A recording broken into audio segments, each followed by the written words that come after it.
Hello, Marin. This is your cousin Nancy. I'm going to show you our house. This is the living room. This is the dining room.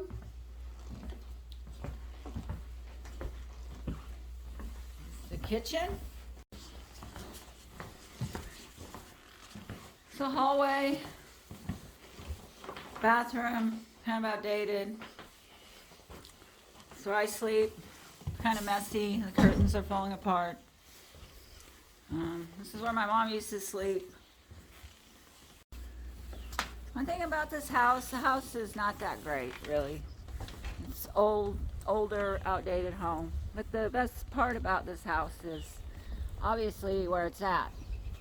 This is my mom's deck.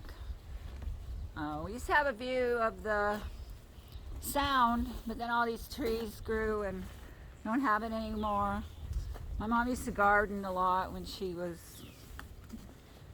before she became elderly. This is my mom's car. She ran into that hedge up there. It's my car. I have a Prius. It's my neighbor's, not my neighbor's, but my friend's car. She went to Palm Springs.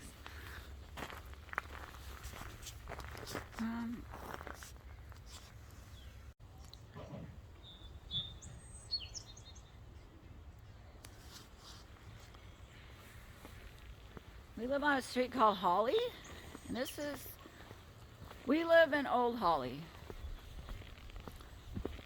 And kind of what's been happening with this neighborhood is people take the old houses and knock them down, and then they build like new mega giant houses.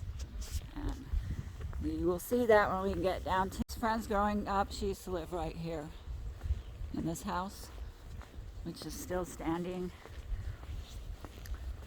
And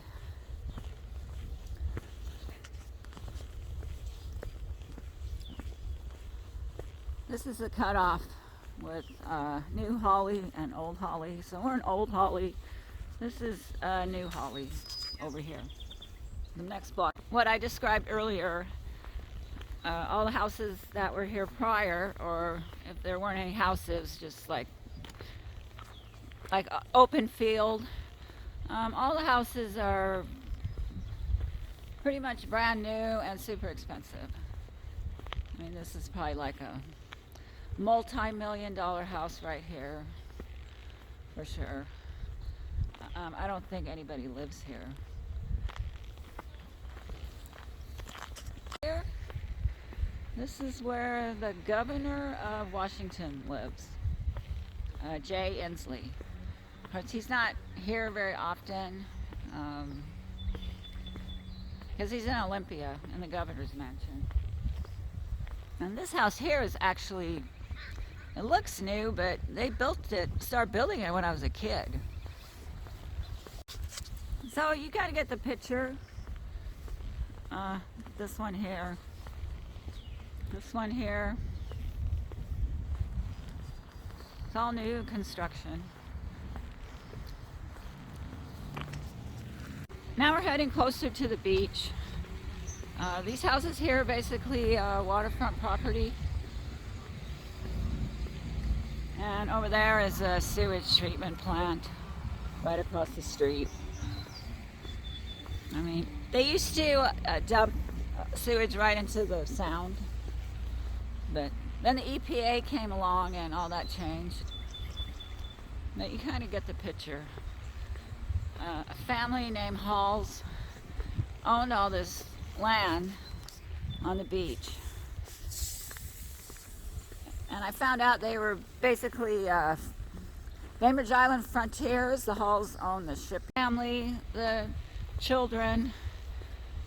They sold off this land and they built these houses here.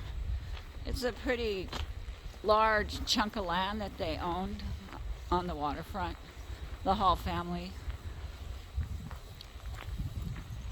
And they donated a lot of it to the parks.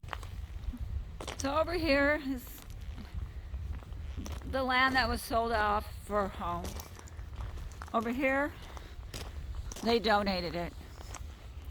All this land to the Bainbridge Island Parks Department, and they built a park. I know this was here when I was a kid. It's still a work in progress. Some entrances are kind of hard to get to. There's a lot of logs to get in. A lot of logs you have to pass. So this is where I spent all my summers as a child. Right here. Every day.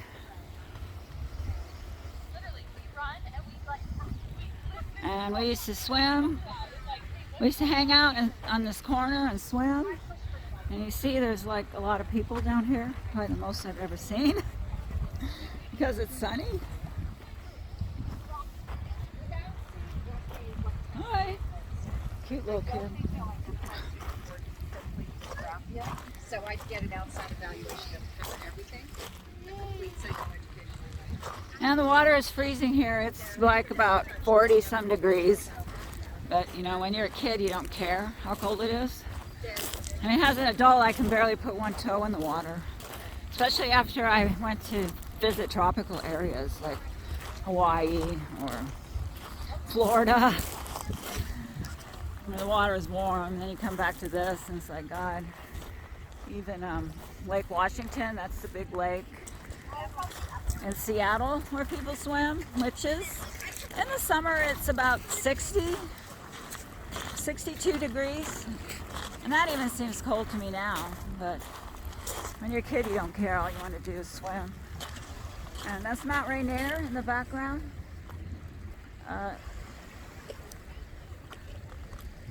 It's kind of like the mountain in Washington, but there's no skiing on this. Get into Seattle, so it's not very far.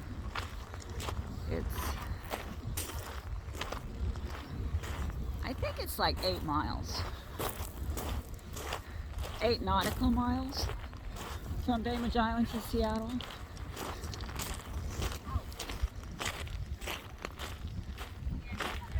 And now we're coming up to the front side of those homes I passed earlier.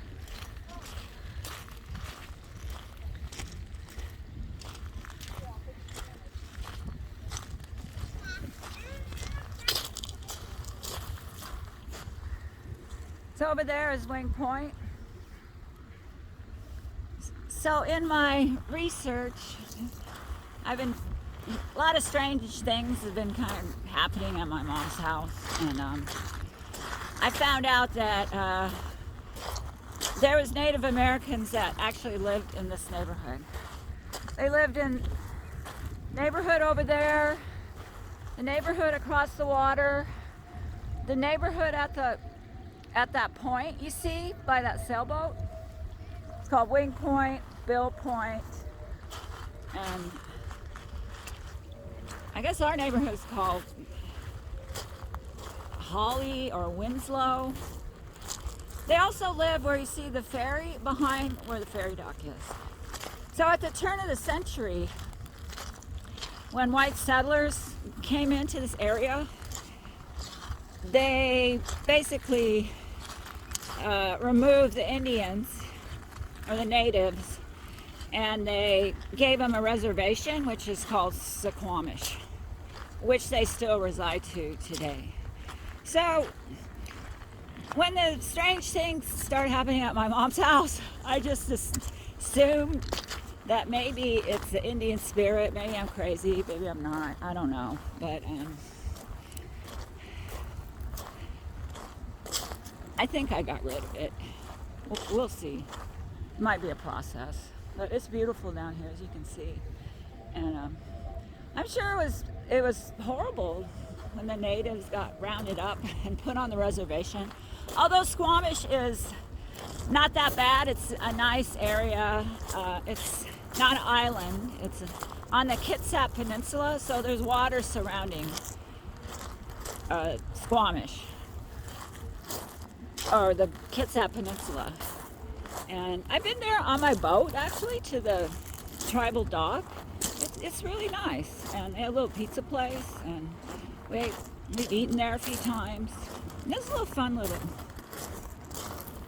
journey. And